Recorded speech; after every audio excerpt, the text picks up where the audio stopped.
Sí, pero no mucho el examen, porque estos son términos que nosotros no vamos a manejar. Lo importante nomás es saber distinguir un ahogamiento de una sofocación, de un ahorcamiento, ¿verdad? Eso es lo que es importante distinguir, ¿verdad? Bueno, con eso terminamos esta unidad. Este era 14. Ahora vamos a la 15. Hasta acá me van siguiendo, ¿sí? Preguntas, dudas. Más que nada una lectura comprensiva, ¿verdad? Vamos tratando de leer y comprender un poco. Vamos a ver un poco. Dice la lección 15, accidente de tránsito. Exacto. Dice,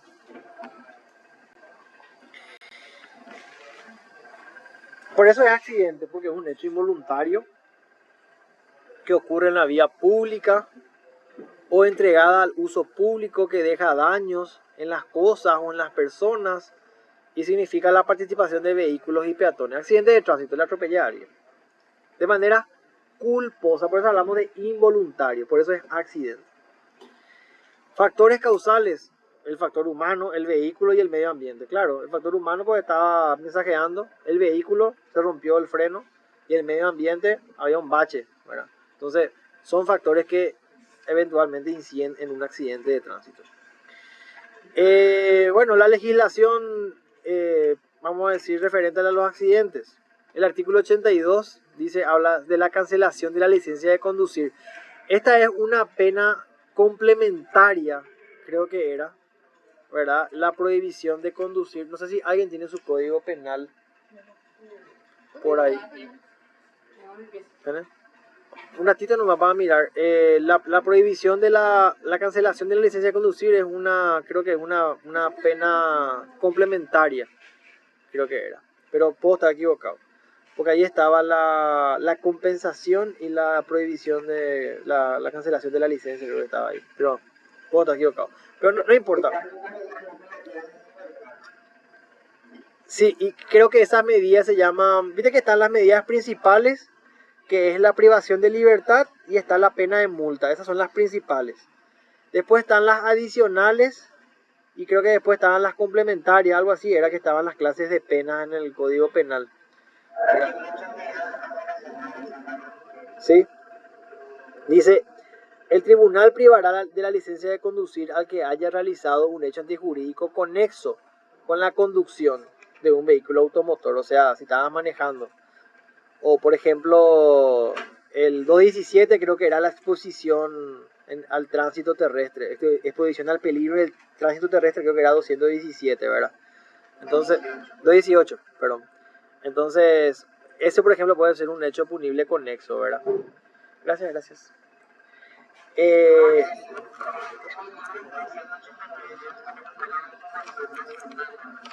Ya, espera, ¿qué? 189. Sí. Acá está. Quiero nomás.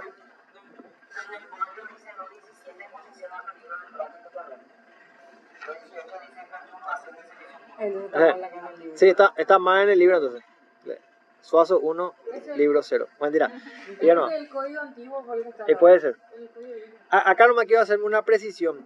Cuando hablamos de la cancelación de la licencia de conducir, estamos hablando de una medida de seguridad, ¿verdad? Una medida de seguridad es la prohibición o la cancelación de la licencia de conducir. Ahí nomás quería hacerme nomás esa precisión. El 82, el que dijo justamente la doctora, ¿verdad? 72 dice el código penal. No, porque ayer en el examen de 72. 72. Entonces está mal en el libro. Pero este ya es viejo. Se ve que está un poquito desfasado, pero no importa el artículo en realidad. Lo importante es que es una... En el código. Sí. Entonces, todo lo que tenga que ver con accidentes de tránsito son hechos culposos, ¿verdad? Por negligencia, impericia, imprudencia eventualmente, que pueden derivar en esta sanción, la cancelación de la licencia de conducir, ¿verdad? Tenemos también al homicidio culposo como un hecho punible conexo que puede ser producido como consecuencia de un accidente de tránsito. Eh, Ahí fue un accidente de tránsito. claro, si yo voy manejando por la calle eventualmente y bueno, ¿no? Una persona cruza la calle y bueno, yo la atropello con el vehículo sin intención, eso es un accidente de tránsito. La mato, es homicidio culposo, ¿verdad? No hay intencionalidad. Artículo 107, ¿verdad? Es un delito. Lesión culposa, mismo escenario, ¿verdad? No le maté, sino que le rompí el brazo, eventualmente, ¿verdad? Le causé escoriaciones y una contusión. Entonces es lesión culposa, ¿verdad? Siempre cuando hablamos de accidentes de tránsito. Omisión de auxilio, lo mismo, ¿verdad? La atropellé sobre el acceso sur y le dejé tirado ahí en la calle, no la auxilié. Sabemos que es una obligación dar auxilio a una persona, ¿verdad? Que está en peligro de muerte en este caso, entonces, o de una lesión considerable. Entonces tenemos el deber de bajarnos, prestarle auxilios, ¿verdad? O lograr que esa persona sea atendida. Si no lo hago, eso constituye omisión de auxilio. Siempre es un hecho punible conexo a lo que es un accidente de tránsito, ¿verdad? Y el daño, ¿verdad? Romper el faro de alguien, romper el paragolpe, el parabrisas constituye daño. Más bien, este es un hecho punible ya de carácter patrimonial, ¿verdad?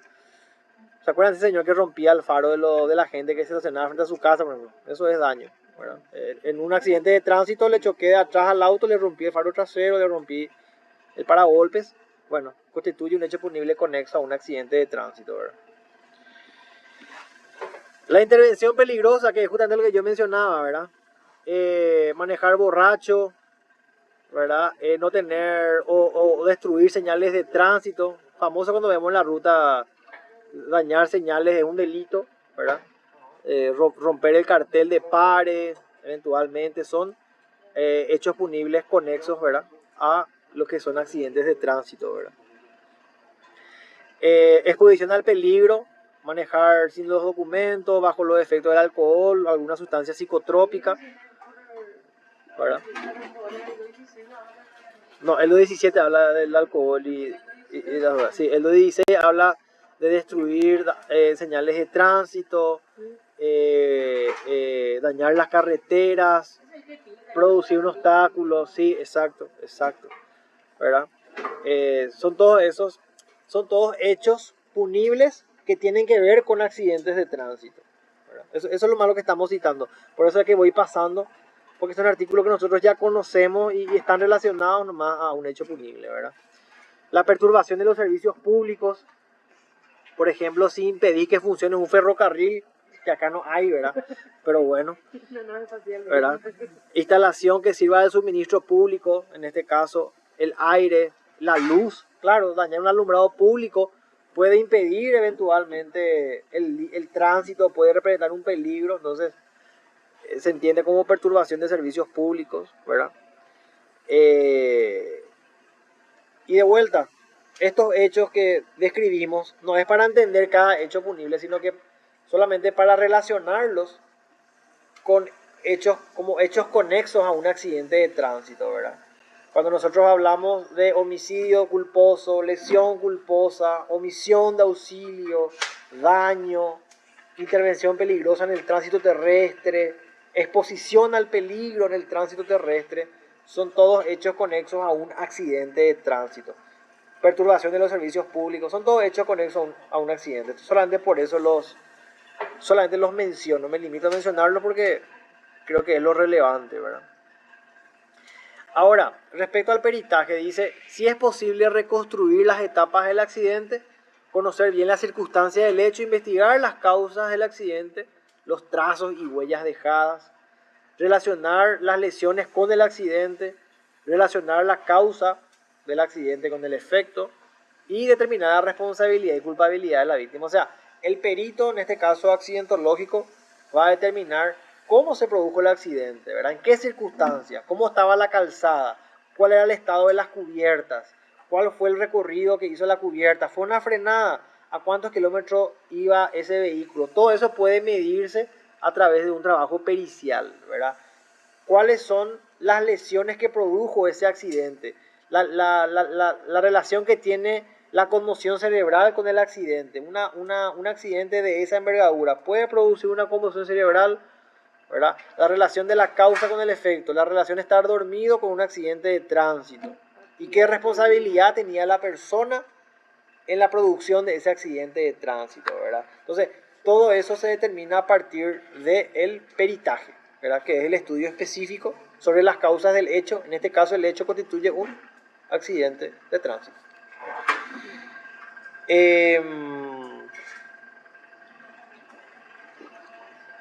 Hablando del alcoholismo, drogas en los accidentes de tránsito, el alcotest, como sabemos, dice, está prohibido a los conductores de vehículos en general conducir en estado de ebriedad, bueno, porque el alcohol disminuye la atención, los reflejos psicomotoras, o sea, disminuye la velocidad de la reacción psicomotora, o sea, te haces más tonto, más lento, más lerdo, si es que estás borracho. Yo creo que no, pero si lo dicen los médicos vamos a creerle. La capacidad o la facultad para juzgar, elegir, o sea, un poco se ve alterada esta capacidad, ¿verdad? Hay una distorsión en esta capacidad. Antes de retirar la prueba de sangre se realiza el alcotest, que consiste en hacer expirar o inhalar al sospechoso en una sola respiración de por lo menos 10 segundos, ya no más 20 segundos dentro de un balón de plástico. O sea, famoso soplar el tubito, ¿verdad? Hasta que te diga el oficial, entonces, para determinar el nivel de alcohol que hay, ¿verdad? Y también está el alcotest, que es para que cuando te quitan sangre, para medir tu nivel de alcohol, en este caso ya en sangre, ¿verdad? En el caso del estudio de la sangre, ¿verdad? Bueno, entonces esto un poco es relacionado a accidentes de tránsito. Acá, de vuelta, para mí lo importante es definir accidente de tránsito, ¿verdad? Es un hecho involuntario, por eso se llama accidente, en la vía pública que deja daños a cosas o personas, ¿verdad? Y tiene que ver con vehículos y peatones. Eso es un accidente de tránsito, ¿verdad? Que puede generar o que eventualmente puede producir como una pena la cancelación de la licencia de conducir, por ejemplo, ¿verdad? Puede producir el castigo por parte de un magistrado, ¿verdad? Como consecuencia de un hecho que tenga que ver con un accidente de tránsito. ¿Y cuáles son esos hechos? Homicidio culposo, lesión culposa, omisión de auxilio, daño, intervención peligrosa en el tránsito terrestre, exposición al peligro, perturbación de los servicios públicos. Son hechos conexos o relacionados a un accidente de tránsito. Nada más que eso, ¿verdad? ¿Y cómo se perita esto? A través de un estudio especializado, donde se ven las circunstancias del hecho, la relación que tiene las lesiones con el accidente. Entonces yo puedo decir, esta lesión fue producto de este accidente, pero para eso llega un peritaje que determine la relación entre la lesión con el accidente, ¿verdad? La responsabilidad que tenía la persona o la culpabilidad, ¿verdad? De la víctima. ¿Cómo vas a cruzar la calle a las 2 de la mañana, la autopista Silvio Petirosi, sin mirar? No, hay responsabilidad también de la víctima en este caso, ¿verdad? O la responsabilidad, por ejemplo, del autor, ¿verdad? ¿Cómo va a manejar en esas condiciones? Exacto, todo eso va a determinar el peritaje.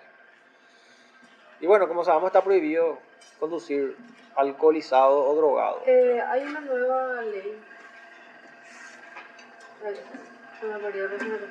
que entró desde el 2014 al 2021, que el rango referencial de infracciones. No era 0,50 ese, o 0 algo. Falta leve es hasta 1,9, falta grave es 5,5. Hija de mí. Entonces deja de estar recontra borracho para que te... No, pero eso también porque acá en el programa dice la legislación vigente que matizadas la conocen de plata que puede decir. Sí. Y con esta legislación permite a las Sí. A la gran 7. En Paraguay es cero. En Paraguay es 0. Tolerancia 0. Acá voy a pasar.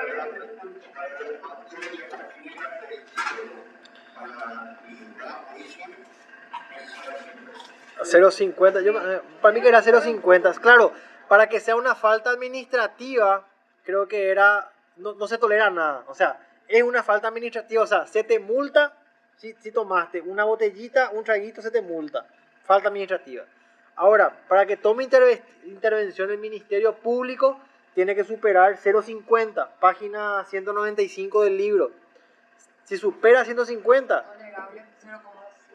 claro, hasta 0,50 es tolerable por litro de sangre, Acá ¿verdad?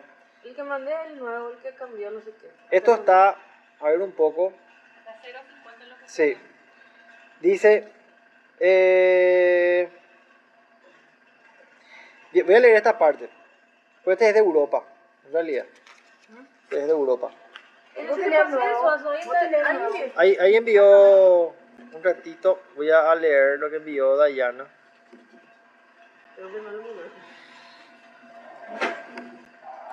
Un segundito nomás que voy a leer. Dice la normativa, voy a proyectarlo así rápidamente para, por si al profesor se le ocurre nomás poner, ¿verdad? No sé si ven mi pantalla. Esta es la normativa que estuvo vigente hasta el año 2021, ¿verdad? De 0,01 a 1,99 de alcohol en aliento era falta leve. Y de 0,01 a 3,99 en sangre también constituía falta leve, ¿verdad? Falta grave era de 0,200 a 7,99 si era alcohol en aliento y de 400 a 1,599 en sangre era falta grave. Y en caso de falta gravísima era alcohol del aliento 0,800 y a partir de 1,6 en sangre. Ya constituía falta gravísima. Esto estuvo hasta el 2021, ¿verdad? A ver un poco si dice algo más.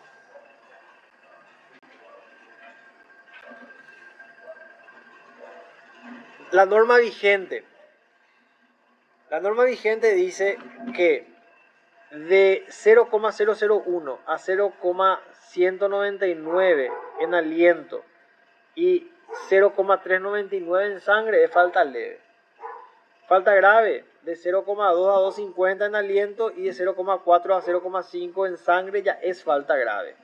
Y gravísima de 0,251 a 3,99 en aliento y de 501 a 7,99 en sangre ya es gravísima, ¿verdad? Esto voy a enviar, este script me parece interesante porque es la norma vigente. No creo que al profesor se le ocurra quitar esto en el examen, ¿verdad? Pero voy a poner en el... Sí. Esa es la norma vigente, por lo menos ahí que nos pasó Dayana. Bueno. ¿Ah? Sí, es para mí. Bueno. Ahí, ¿dónde puse? Ok, eso en cuanto al consumo de alcohol. Pero sabemos que es, o sea, la tolerancia es cero. O sea, siempre va a haber una sanción. Va a ser leve, grave o gravísima. Siempre, pero siempre hay sanción. Lo importante es que se sanciona siempre. No podés conducir habiendo ingerido bebidas alcohólicas o estando bajo efecto de sustancias, ¿cómo se dice? Estupefacientes. No podés. Tolerancia cero. Bueno, con eso terminamos esta unidad. Este es 15. Bueno, ahora vamos a la unidad 16, que es medicina legal del trabajo. 211 en el libro en adelante. Bueno, esto tiene que ver ya con el ámbito laboral. Dice el artículo 86, derecho al trabajo. Esto está en la Constitución, ¿verdad? Todos los habitantes tenemos derecho a trabajar libremente, escoger nuestro trabajo, ¿verdad? En condiciones dignas y justas. El derecho al trabajo. La ley va a proteger el trabajo en todas sus formas y los derechos que ella otorga al trabajador son irrenunciables. O sea, nosotros tenemos la figura de los derechos adquiridos laboralmente hablando y no podemos renunciar a esos derechos aunque quisiéramos. El 88 que habla de la no discriminación, ¿verdad? O sea, si yo soy, no sé, un ciudadano de África y vengo a trabajar en Paraguay, no se me puede discriminar por mi raza, por mi sexo, ¿verdad? Si soy gay, si soy transexual, no se me puede discriminar con ese motivo, siempre hablando en términos laborales, ¿verdad?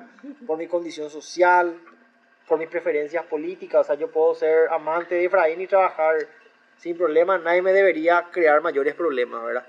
Tengo derecho. También lo mismo para las personas que tienen algún tipo de limitación, incapacidad física. También va a ser especialmente amparado luego este segmento de la población que tiene algún tipo de capacidad diferente, ¿verdad? Eso siempre dentro de la línea del 88 que habla de la no discriminación, ¿verdad? El 89 habla del trabajo de las mujeres, ¿verdad? Antes, pues, esto es importante porque en el Código Civil anterior, la mujer tenía que tener el permiso de su marido para poder trabajar. Entonces el artículo 89 ya en la Constitución ya garantiza el trabajo de la mujer y el hombre dignos, igualdad de condiciones, ¿verdad? Y lo que se cuida especialmente es la figura de la maternidad, ¿verdad? Que es toda la asistencia, los descansos que le corresponden a la mujer, ¿verdad? En este caso no van a ser inferiores a 12 semanas. Hoy creo que está en el orden de los 4 meses, más o menos, ¿verdad? Lo que es el periodo de descanso por maternidad. A la mujer no se la va a despedir durante el embarazo y tampoco mientras duren los descansos por maternidad. O sea, hay un régimen de maternidad especial para las mujeres, no para el hombre, para la mujer. Eso respecto al trabajo de las mujeres, ¿verdad? Y también de la seguridad social, dice el 95, ¿verdad? Que crea un poco un sistema obligatorio, lo que conocemos hoy como IPS, ¿verdad? Un instituto de previsión social para el trabajador, ¿verdad? Y su familia. De ahí nace un poco el IPS, ¿verdad? Los servicios del sistema de seguridad social podrán ser públicos, privados o mixtos. En todos los casos están supervisados por el Estado. Siempre hay una superintendencia que se encarga de regular y de controlar a estas instituciones, ¿verdad? Los recursos financieros de los seguros sociales no serán desviados para fines específicos y estarán disponibles para ese objetivo. O sea, siempre las empresas que trabajen de manera pública o privada en cuanto al otorgamiento de seguros sociales, de jubilación o seguros médicos, tienen que orientarse a esa atención, no a invertir en otras cosas, ¿verdad? Siempre precautelando los derechos del trabajador, ¿verdad? Eso es rápidamente lo que mencionan los artículos desde el 86 hasta el artículo 95, ¿verdad? Que son puntos del programa. Ahora, cuando hablamos de medicina en el trabajo, ¿qué es la medicina en el trabajo conceptualmente hablando? Es la rama de la ciencia médica que estudia la influencia que tiene el ambiente sobre el hombre. Si yo trabajo en un call center, si yo trabajo en una minería, si yo trabajo en una carbonera, ¿qué efecto tiene ese ambiente laboral en mí? Sobre eso poco reza la medicina del trabajo. Su finalidad es evitar accidentes de trabajo y enfermedad profesional. O sea, si yo trabajo en un aserradero, en una carbonera, en un laboratorio, hay ciertos cuidados que hay que tener para las vías aéreas, ¿verdad? Los pulmones, la nariz, porque podés aspirar ciertos gases, ¿verdad? Que pueden eventualmente con el tiempo producirte daños en el organismo. Entonces, la medicina del trabajo se ocupa de todo lo que tenga que ver con la salud en el ambiente laboral. Tienen carácter preventivo, o sea, no es que actúan cuando te pasó, sino que actúan para que no suceda. Es la rama de la medicina legal que se ocupa de las cuestiones médico-legales que se relacionan con el trabajo, accidentes, enfermedades, incapacidades, invalidez. Claro, como consecuencia de un accidente de trabajo, uno puede quedar incapacitado, ¿verdad? Y debe ser naturalmente indemnizado por su empleador, por ejemplo, ¿verdad? Si yo trabajo en una fábrica y las condiciones laborales no son muy favorables y se produce un accidente como consecuencia de las condiciones poco favorables, entonces el empleador debe hacerse cargo. Hay responsabilidad en este caso por un riesgo creado, dice el Código Civil. Se van a acordar de eso, ¿verdad? Entonces, eventualmente el empleador tiene que hacerse cargo de una indemnización, por ejemplo, ¿verdad? En caso de que el accidente sea laboral. Entonces, la medicina del trabajo ocupa todo ese ámbito.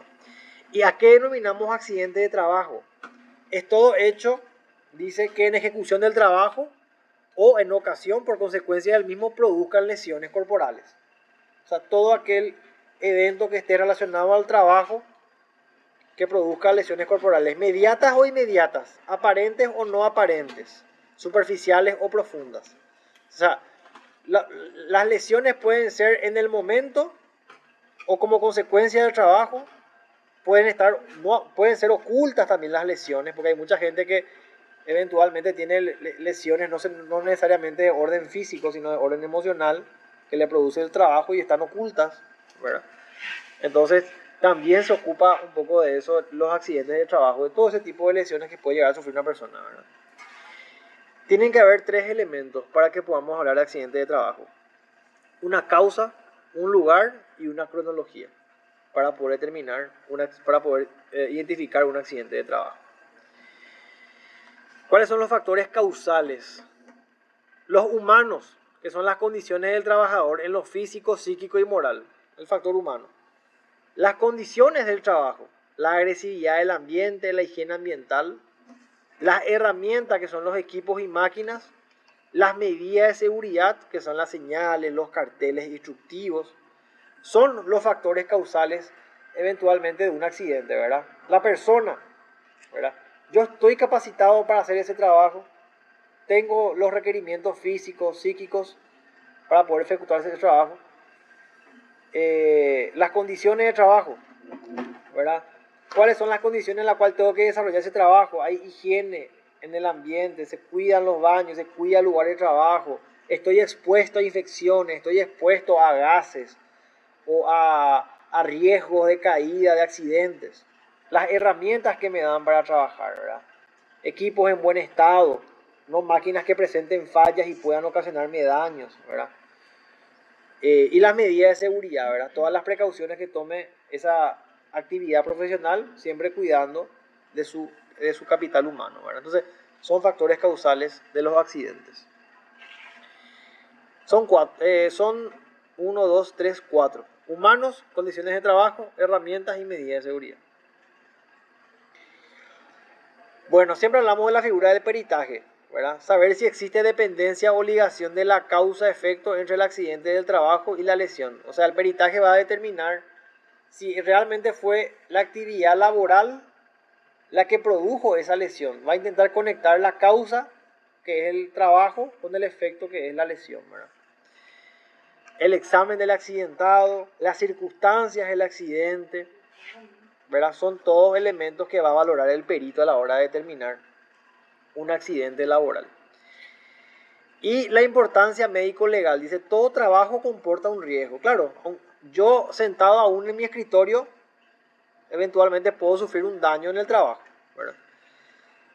La posibilidad de que un accidente de trabajo al obrero es el principio del riesgo profesional. Claro, yo puedo estar bajando la escalera y hay un peldaño en mal estado, se rompe el peldaño y caigo por la escalera.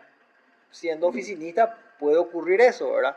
O utilizando el microondas en la cocina de la oficina puede explotar, me puede ocasionar un daño, ¿verdad? O la computadora misma, ¿verdad? Puede explotar, puede haber un cortocircuito, ¿verdad? Todo que vayan a ocasionarme, todos eventos que puedan ocasionarme eventualmente un daño, ¿verdad? Cuando vamos a categorizar los establecimientos, ¿verdad? Podemos decir que hay establecimientos peligrosos, insalubres e incómodos. Son tres categorías.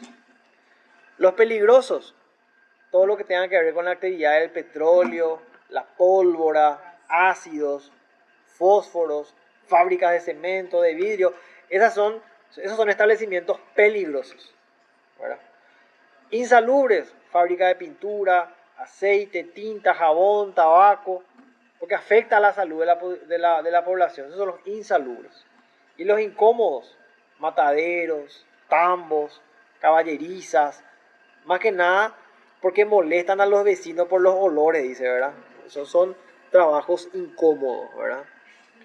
Entonces, son tres categorías: peligrosos, insalubres e incómodos. Lo que tenemos que manejar.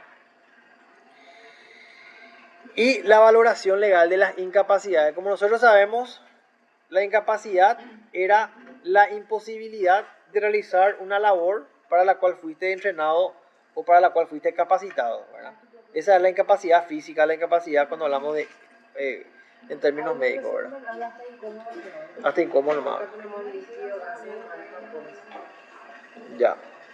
En realidad eso habla de cuando tienen No por ahí se preguntan nomás los tipos. No, eso habla de los desperdicios nutritivos vegetales. Eso no es un matadero. Cuando está esa la sangre, te digo porque es mi luna, la grasa, y no de repente tener contacto con eso. Claro, Ah, ya, incómodo por razón de líquidos y gases. También el olor, Claro. los gases. Exacto. Pero estas tres categorías son importantes cerrarlas, ¿verdad? Peligrosos, insalubres e incómodos. Y después los incómodos pueden ser en razón de líquidos, gases, etcétera, humo, etcétera, ¿verdad? Ahora, ¿cómo uno va a valorar legalmente la existencia de una incapacidad? Siempre hablando de incapacidad en el ámbito laboral, ¿verdad? Tenemos varios tipos de incapacidad. Esto me pasa mucho a mí porque yo trabajo mucho con esto porque trabajo en el ámbito del seguro, ¿verdad? Tenemos un tipo de incapacidad que es la incapacidad permanente total, ¿verdad? Que es la invalidez absoluta e incurable. Me quedé parapléjico, me quedé paralítico. Esa es la incapacidad permanente total. No me puedo mover por el resto de mi vida. Eso es incapacidad permanente total. La incapacidad total y temporaria es cuando vos no podés ejercer un trabajo por un tiempo determinado, ¿verdad? Que es la incapacidad total y temporaria. Vos estás impedido de realizar tu trabajo por un cierto tiempo. Por ejemplo, sos futbolista y te rompiste la tibia. Hay una incapacidad total temporaria. No podés jugar al fútbol por un año. Entonces, esa es la incapacidad total temporaria. La incapacidad permanente y parcial es cuando hay una incapacidad permanente pero parcial de una parte del cuerpo. Dice, es la que disminuye la capacidad del trabajo para toda la vida. El obrero continúa capaz de algún trabajo, pero su capacidad está definitivamente disminuida. Por ejemplo, perdí una mano, ¿verdad? Yo trabajo en la oficina, escribo con las dos manos, pero ocurrió un accidente en el trabajo que me hizo perder una mano. Hay una incapacidad permanente, pero que es solamente parcial, no es de todo el cuerpo, sino que es solamente una parte del cuerpo. O quedé ciego de un lado del ojo. Esa es una incapacidad permanente parcial. Y una incapacidad temporaria parcial es cuando sufrí una lesión parcial temporal. Por ejemplo, me luxé el tobillo. Tengo una lesión parcial, una incapacidad, parcial, pero que también es temporal, no es permanente, ¿verdad? Entonces hay 4 tipos de incapacidades. Permanente total es la figura de un parapléjico. Nunca más va a poder moverse en su vida, nunca más va a poder trabajar. Incapacidad total temporaria. Me encuentro incapacitado totalmente, pero por un cierto tiempo. El jugador que se rompió la tibia no puede jugar al fútbol un año. No puede ejercer, es incapaz total temporalmente, ¿verdad? La incapacidad permanente parcial es una persona que trabaja en la oficina y se quedó sin una mano, ¿verdad? Hay una incapacidad permanente, pero es parcial. Perdió una mano. Para toda la vida, perdió la mano, pero puede seguir trabajando con la otra mano. Y la incapacidad temporaria parcial, que es, me luxé la mano de manera temporal, ¿verdad? Pero solamente la mano, no todo el cuerpo. No estoy privado de todo el cuerpo, solamente la mano, pero por un tiempo. Entonces, son los 4 tipos de incapacidades que hay, ¿verdad? Siempre hablando del trabajo. Y con eso terminamos esta unidad. Ahí lo que no incluye es las enfermedades que están en el programa. Ah, en el programa está. En el programa está. Ah, bueno. Y acá en el libro está. Ya, vamos a mirar. Vamos a mirar un ratito. Me faltó eso entonces. ¿Qué página es esa? Mira, está la página 217. Algunas cuestiones médico legal en el peritaje. Entra en el peritaje, pero ahí estás discriminado. Ok. Quiero leer esta última parte que está en el programa. Unidad, ¿qué unidad estábamos? 15. 16, perdón. Sí. Conoce la enfermedad. Claro, nosotros vimos accidentes, pero no vimos enfermedades como tal, ¿verdad?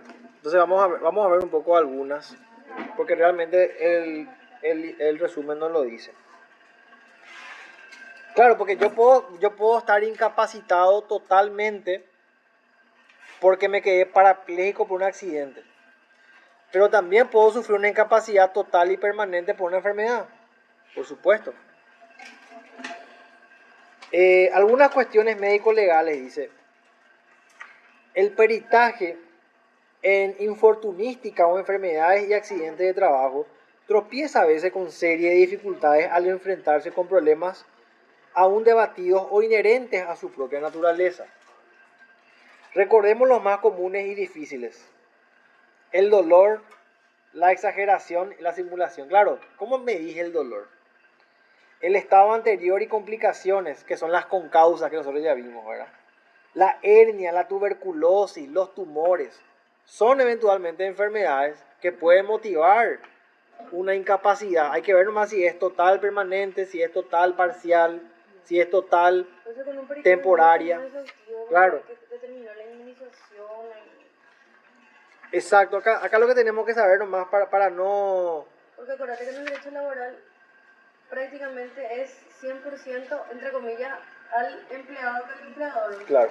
Entonces, Acá lo que tenemos que saber nomás son las enfermedades, ¿verdad? Que pueden derivar en incapacidades. Y vamos a hablar de la tuberculosis, vamos a hablar de los tumores, ¿verdad? Vamos a hablar de la hernia, ¿verdad? Son eventualmente 3 patologías que podrían derivar en algún tipo de incapacidad. Eso todo va a depender siempre del peritaje, ¿verdad? El alcance de esa incapacidad. Pero cuando hablamos de enfermedades que motivan incapacidades, podemos hablar de tuberculosis, podemos hablar de hernia y podemos hablar de tumores como enfermedades causales de una incapacidad. Dependiendo del peritaje vamos a saber si es total permanente, total temporal, ¿verdad? Eso va ya a quedar a criterio del perito. Pero son 3 patologías o enfermedades que motivan eventualmente una incapacidad. Bueno, entonces, mencionando rápidamente, la medicina en el trabajo es la rama de la ciencia que estudia la influencia del ambiente en el trabajador, del ambiente laboral en el trabajador y los riesgos que conlleva el ambiente para el trabajador, ¿verdad? Cuando hablamos de accidentes o enfermedades que pueden producir accidentes que deriven en incapacidades o en la invalidez del trabajador. De carácter preventivo. Exacto, es de carácter preventivo. Trata de evitar de que ocurra. No opera cuando ocurrió, sino que evita que ocurra. ¿Cuáles son los factores causales de accidentes? El factor humano, las condiciones del trabajo, las herramientas y las medidas de seguridad. 4 factores causales. Cuando vamos a categorizar a los establecimientos, pueden ser en 3 categorías: peligrosos, insalubres e incómodos, ¿verdad? Y cuando hablamos de incapacidades, son 4: total permanente, total temporal, permanente parcial y parcial temporal, ¿verdad? Son 4 tipos de incapacidades que pueden darse en el ámbito laboral. Entonces, y cuando hablamos de las enfermedades que pueden motivar incapacidad: hernia, tumores, tuberculosis. Entonces, con eso un poco tenemos ahí un pantallazo de esta unidad 16. Ahora vamos a la 17. Delitos contra la autonomía sexual. Sí, en el libro dice así, sí. Delitos sexuales. ¿Qué página está? Dice coacción, abuso y acoso. en el libro está alteración del instinto sexual, perversiones. Ay, No bueno. hace mucho acá está en la página 263. 263 para la gente que está siguiendo del libro. Bueno. ¿Qué es delito sexual? Es una expresión generalmente empleada, dice, para referirse a acciones que afectan a personas de cualquier edad y sexo contra su consentimiento y que perturban su desarrollo sexual. Son conductas reprobadas social y legalmente. O sea, es toda conducta de índole sexual que no tiene tu consentimiento y que perturba tu desarrollo sexual. Esos son delitos sexuales. Comprenden actos verbales o físicos de contenido sexual que se cometen contra una persona de cualquier edad o sexo sin su consentimiento. Y en el caso de los menores de edad, con engaño y afectación a su desarrollo psicosexual. Entonces, es toda aquella conducta que tiene que ver con acciones en el ámbito del sexo contra el consentimiento de una persona y que afecte su desarrollo sexual. Eso es delito sexual, ¿verdad? Ahora, cuando yo hablo de coacción, no coacción sexual, solamente coacción, porque eso se pide el programa, ¿verdad? Coacción pide, ¿verdad? Sí. Sí. Cuando habla de coacción, hablamos de presión, de fuerza, de violencia que ejerzo contra una persona para obligarle que diga, ejecute alguna cosa en contra de su voluntad. Entonces, no estamos hablando de lo sexual, estamos hablando de una presión que yo ejerzo sobre alguien para que diga o haga algo que no quiera hacer. Anda, entrega eso ahora. Si no haces tal cosa, eso es la coacción. Te constriño a que hagas algo que no querés hacer. ¿Está bien? Contra tu voluntad. Que difame, que calumnie, que diga obscenidades, que robe, que rapte, que mate, ¿verdad? Son un poco algunos escenarios de coacción, ¿verdad? Ahora, cuando hablamos de coacción sexual, ya le agregamos ya la connotación sexual, es un término utilizado en vez de violación en el Código Penal. Dice, es un término amplio. No incluye solo la violación, sino varias anomalías y perversiones sexuales. Masturbación, pedofilia erótica, coito, fregatio, infémora, ¿qué digo esto es? Succio, mamas, manoseos y atentados al pudor en menores y exhibicionismo. Sí, cuando hablábamos de coacción sexual, en realidad lo que hablábamos era de tocamientos, contemplación de genitales o acceso carnal. Eso dice hoy nuestro Código Penal actual. Acá cuando hablamos de succio, mamas, manoseos, interfémora, ya es muy, ¿verdad? Demasiado técnico sexual, ya es, ¿verdad? Intermamas, lo demasiado, ya es, ¿verdad? Succio, mamas, así, muy... Bueno. Pero que se enseñando. Claro, pero sí la coacción sexual está orientada a obligarte a que soportes o que hagas algo de índole sexual que no querés hacer. Puede ser contemplar genitales, tocar, acceso carnal, que ya hay penetración, etcétera, etcétera, etcétera. Ahora, cuando hablamos de la violación, acá ya hay coito, ¿verdad? Acá ya hay, no es solamente tocar, ni masturbar, ni contemplar. Acá ya hay acceso carnal puro, ¿verdad? Es un coito practicado sobre una mujer sin su consentimiento, ¿verdad? O fuera de su estado de consentir o defenderse, usando fuerza, apremio o violencia física. Entonces, la coacción tiene que ver con contemplar, con tocar, con masturbar. La violación ya es penetración, ¿verdad? Es el grado más alto, vamos a decirle, ¿verdad? Coito, dice, es la penetración del pene en la vagina. Violación y coito se entienden también cuando es en caso indebido. Y el estupro es persuadir a una mujer no menor de 14 ni mayor de 16 a realizar coito extramarital, ¿verdad? Entonces, si a una mujer entre los 14 y los 16 le decís para tener relaciones fuera de un matrimonio, eso es estupro, ¿verdad? Es el acceso carnal logrado con engaño o abuso de confianza, es sinónimo de seducción, dice, ¿verdad? El estupro. Entonces, pero violar es acceso carnal con violencia, sin consentimiento. Eso es violación, ¿verdad?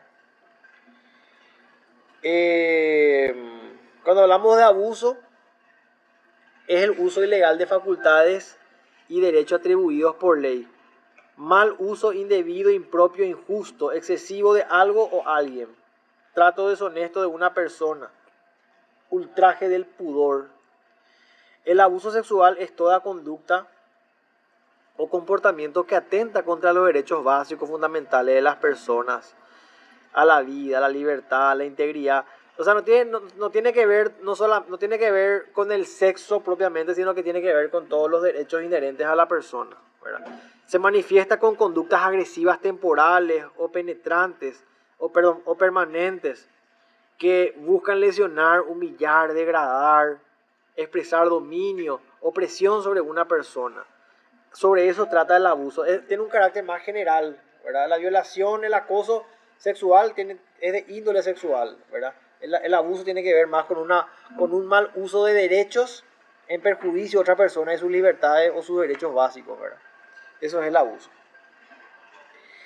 Y el acoso sexual es perseguir o presionar con empeño, molestar a la persona. El Código Penal lo define, dice, como el que abusando de una autoridad o influencia que le confiere en sus funciones hostiga a otra con fines sexuales. O sea, para que exista acoso sexual, tiene que haber relación de autoridad o influencia. O sea, un jefe con su subalterna. Ahí va a haber un profesor con su alumna. En ese caso, Ahí hay acoso sexual. Sí, eso es importante saber, ¿verdad? el director, el funcionario superior, Eso. ya, Solamente en el Sí, eso es acoso sexual. Seguramente habría que ampliar, ¿verdad? Pero por lo menos hoy nuestro Código Penal lo limita a esa relación de poder, ¿verdad? ¿Y cómo se determina siempre la existencia de esta circunstancia del acoso sexual? A través de un peritaje. Debe ser un hecho que sobre la víctima y el autor acusado y deben llevarse a consideración la circunstancia del hecho. Se debe estudiar a la víctima y al victimario y en todos los aspectos de la personalidad, morfológico, fisiológico, psicológico y social. O sea, todo eso para poder entender si existe realmente acoso, si el sujeto tiene las conductas de un acosador, si la mujer tiene las consecuencias psicológicas de que está siendo acosada. O sea, todo eso ayuda a determinar al perito si es que existe esa figura de acoso sexual, ¿verdad? Y acá hay algunos exámenes que se realizan para determinar si existió violencia sexual eventualmente, ¿verdad? En una mujer. Examen genital, examen perigenital, talla y fuerza para comparar con las del autor, ¿verdad? Obviamente una chica de 40 kilos y 1,50 m no va a poder contra un tipo, ¿verdad? Aspecto mental, signos de mal venéreo, hay embarazo, ¿verdad? El aspecto social, la mujer es prostituta, cómo se viste, usa drogas. El análisis de las circunstancias, si hay chantaje, tentativa, extorsión, calumnia, son todos exámenes que se realizan a la víctima, en este caso, ¿verdad? Para determinar si hay violación, si hay abuso, acoso, eventualmente. En el varón, si hay lesiones en el ano, pobrecito, Dios mío, me acuerdo de esa película nomás luego de ¿cómo se llama? Este que vimos hace poquito de la señora que le acusaba al tipo. Bebé Reno, cuando le violaban al tipo. Perdón, me vino nomás la imagen en la cabeza. Yo vi esa serie. Relajación del esfínter, erosiones en el ano, presencia de esperma en el recto, signos de violencia, ¿verdad? Entonces, son elementos que ayudan a entender si el hombre fue eventualmente víctima de violación, ¿verdad? Examen que se realiza en el victimario, estudio del biotipo, su talla, su fuerza, examen de genitales, examen general, fórmula endocrina, a ver si hay perversiones sexuales, anomalías, ¿verdad? En sus cromosomas es lo que miden las fórmulas endócrinas, los cromosomas. El estado mental, si es un degenerado, ¿verdad? Si es gay. No sé por qué el estado mental tiene que ver con que sea gay. No sé qué. Acá hay un poco de. Eso se modificó. Sí, no. Ser gay no significa tener un problema mental. Estigmatizado. Signos de enfermedades venéreas, ¿verdad? Bueno, todas son exámenes que se realizan al victimario con el fin de entender si califica o está dentro de lo que entendemos como un posible victimario, ¿verdad? Como un posible sujeto que produjo el hecho, ¿verdad? Y bueno, la ley relativa a todo lo que tenga que ver con acoso, abuso sexual y demás, ¿verdad? Del 130 al 138 de manera consecutiva y el 230, ¿verdad? 289 y 290 son los artículos que hablan en referencia a hechos punibles de carácter sexual, ¿verdad? Entonces, eso es un poco en esta unidad 17, ¿verdad? 17. Que tengan relación un poco contra los delitos, contra la autonomía sexual. Entonces, creo que es algo que ya vimos en otra materia y está más o menos claro, ¿verdad? No sé si hay mucho que mencionar acá, con cosas que ya las vimos anteriormente. Podemos hacer un break, un ratito, una pausiña, Comer algo. Por favor. ¿verdad? Vamos a hacer una pausiña. Son las 20, yo sé que son las 10, pero por lo menos hasta las 10:40. Hacemos una pausiña y volvemos 22:40. Volvemos y proseguimos con el repaso. ¿Les parece? Para terminar.